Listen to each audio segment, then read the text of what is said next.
Hey there all you cool cats and lazy dogs. Today I'm going to cover two handheld ENG microphones. Keep it locked.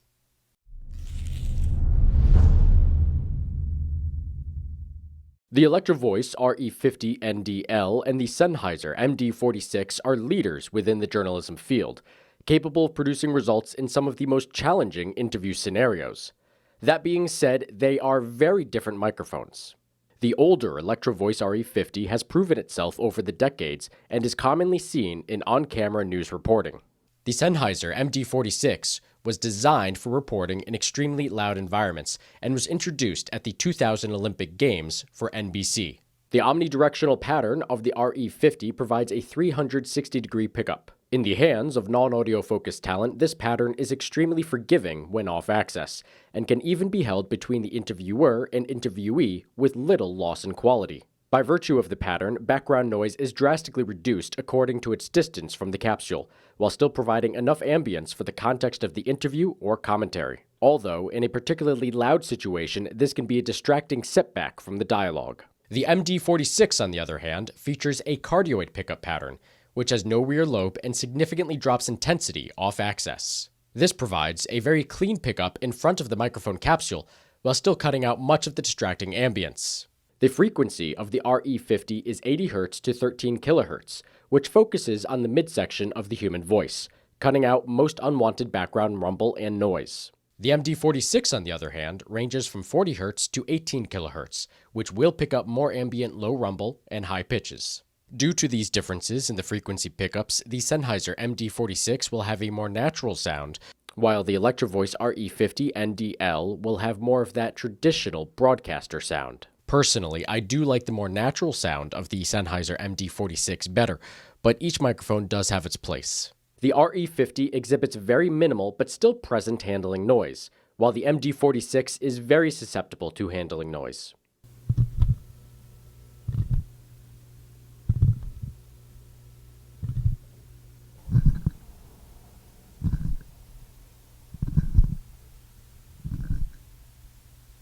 The wind protection on the RE50 is absolutely superb, neutralizing most plosives and allowing it to be used in most weather without additional protection or filters. The MD46, on the other hand, requires a foam screen at all times and is still susceptible to plosives when close to the capsule. Both microphones feature a lawn handle, allowing the reporter to get the capsule closer to the subject. Neither microphone, from what I can tell, is susceptible to interference from phones or magnetic fields, and both microphones are as tough as nails. The RE50 measures 9.5 inches and weighs 11 ounces, while the MD46 measures 9.8 inches and weighs 12 ounces. Although only a 1 ounce difference, the Sennheiser does feel substantially heavier and bulkier while in use. Of the two microphones, I've been using the MD46 the longest. When I first started interviewing bands for my radio show, I quickly discovered that most locations are unpredictable and not forgiving for interviews. Loud crowds, other bands performing or doing sound checks, air conditioners in tour buses, idling vehicles, passing traffic, rain, wind, and reverberant rooms all posed a challenge. The MD46 was an obvious choice and proved itself over the years, successfully isolating my subject amidst the noise and always performing when needed. But eventually, some of its weaknesses became apparent. The prevalence of plosives in close-up interviews and lack of adequate wind protection were clear, but the most significant downside came down to the very nature of the microphone. The cardioid pickup is great when pointed directly at the interviewee, but it becomes more problematic when switching between interviewer and interviewee for questions and answers, and even more problematic when interviewing multiple subjects at the same time, as is often the case with bands. To overcome this problem, I purchased the Electro-Voice RE50, which due to its omnidirectional design provided a smoother transition when redirecting the microphone. Shortly after the incident, Captain Spears wrote a long letter to Sergeant Forrest Guth, who was in hospital in England and who had written Spears expressing a fear that he would be transferred to another division. Spears, like Guth, thought that he was a good soldier and was appreciative of his ability to keep all his weapons in prime condition. He especially appreciated the way that Guth could take a file and work on the tripper housing of an M1 and make it fully automatic. Winter got one of those Guth specials. He kept it, and when he set off for the Korean War, took it with him. Unfortunately, Guth cannot remember today how he did it. Private Gordon hit hard. He had no idea where he was, but he had a definite idea of what he was determined to do first: assemble his machine gun. He tucked himself into a hedgerow and did the job. As he finished, I noticed this figure coming and realized it was John Eubanks from the way he walked.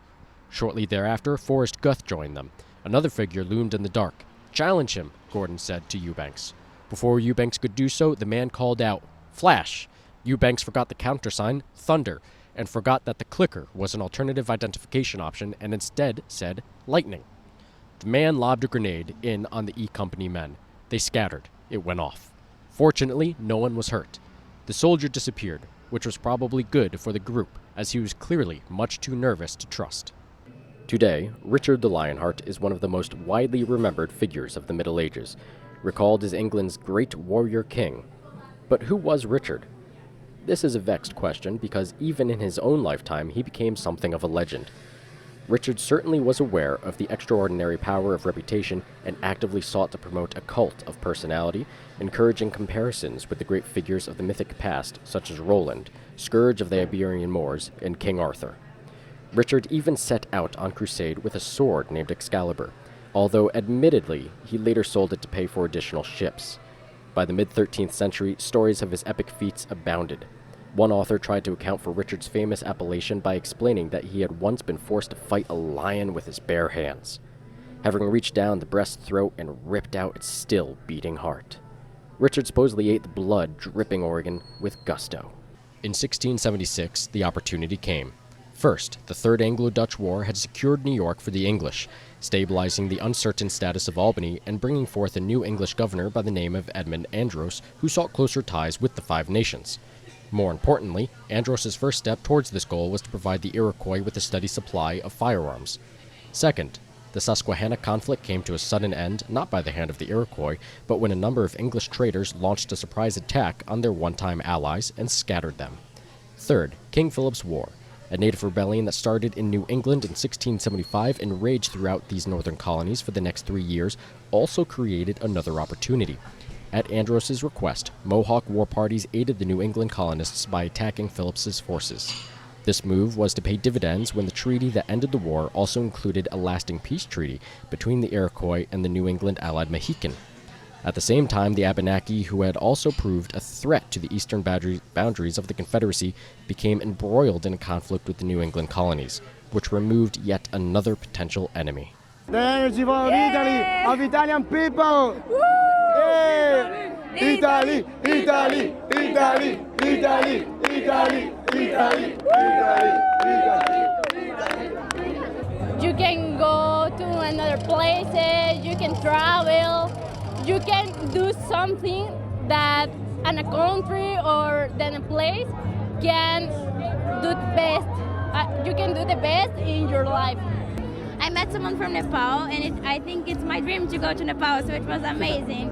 And then she said that I should go, and that it would be amazing if you met there. Jazz, I think, is also a pretty important embrace of freedom and improv and sort of being a powerful form of very raw human expression. But yeah, there's something about rock and roll music as it's traditionally known. There's an electricity to it that I think is kind of ingrained in most people. So when they hear it, it kind of awakens something, and that's what it's done to me, and maybe that happens to other people when they come to the show. Well, rock and roll, I mean, it hasn't really been a major staple or at the forefront of American music for quite some time now. I mean, you know, in the 90s there was sort of the grunge explosion, and in the early 2000s there was sort of like that garage revival. But, you know, classic rock, quote unquote, when rock and roll was at the forefront of American music, there was mythology and a lot of debauchery and like sort of, you know, a lot of creationism around like what rock and roll was back in the day, and what people think about. You know, it's like the Beatles and the Doors and Led Zeppelin and like all those old bands. It's like that's kind of the image that I think that people have when they think of rock and roll, and I think that it's sort of reinvented itself, and you know, through punk rock and DC in the 80s, and it keeps sort of filtering its way through. And now we're in this place where pretty much everything has been done, and we're in 2017. So I think what we do is a strange combination of everything that's happened.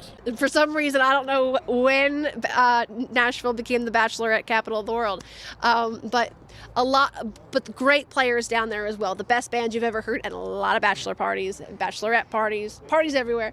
So it is just one big party down there. But then once you get into the side of town where these writers' rooms, like the Bluebird or a listening room cafe, you can go in on any given night and hear, the guy who wrote Friends in Low Places and hear about what inspired him to write that, on what day of the week, what he did that day. He told me he went to an O'Charlie's and wrote it because he skipped church. Like, where else would you know that? That's what I think's the cool part of it. I feel like the whole town, when you step away from the honky-tonks, which are definitely a fun time, do not get me wrong, you can find these little hidden gems where if you really appreciate not just music, but also the process and the history, you can just unearth so many diamonds in the rough there. I think things have a smaller shelf life than our last record.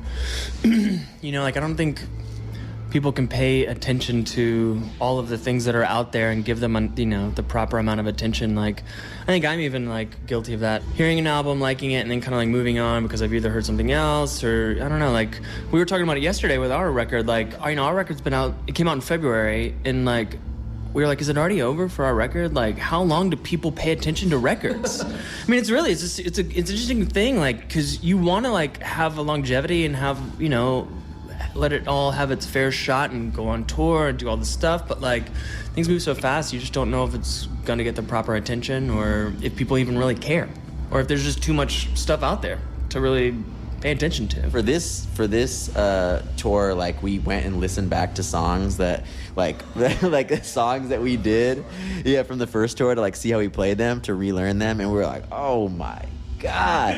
And actually, some of the YouTube comments were hella funny. Remember the one that was I like the song, but I could do without the karate chops, because I was doing all types of shit with my hands. And it was just you look back and you're like, oh, I was 20-some years old. It's just you're just embarrassing. Oh, absolutely. That was the whole thing with doing that in Portland when we first moved down. It's got a very, very tight-knit, small local scene. And we actually didn't fit in as well because we were one of the few bands that we got down there and we left. We're a Portland band, but we're never in Portland. I'm never home. And I definitely spend most of my time on a bus or planes or hotels. And so it was really hard to gain it took years and years to gain that hometown crowd in Portland, even though that's where we're pretty much from. But yeah, it definitely is a thing to just surround yourself with like-minded people, and I think that's really interesting. I like going to a lot of different kind of shows, not necessarily people I'd hang out with, but I just find that stuff interesting. I just kind of want to see everything when it comes to people and food and drink and everything around the world. So, which microphone do I choose? Well, that depends. If I can, I bring both microphones. But if I have to choose, my default microphone is now going to be the Electro-Voice RE50 due to its perceived lighter weight, lower handling noise, better plosives and wind protection, durability, and omnidirectional design. The MD46 has now become more of a specialized choice when I know ahead of time that the environment will be very loud and distracting. That being said, both microphones are amazing and will deliver under the most demanding scenarios. I hope this helps when you're looking into an ENG stick mic for broadcast. In the meantime, feel free to like, share, and subscribe. Until next time, this is Alexander Calder Spinelli of Longbow Media, signing off. Catch you later, cool cats.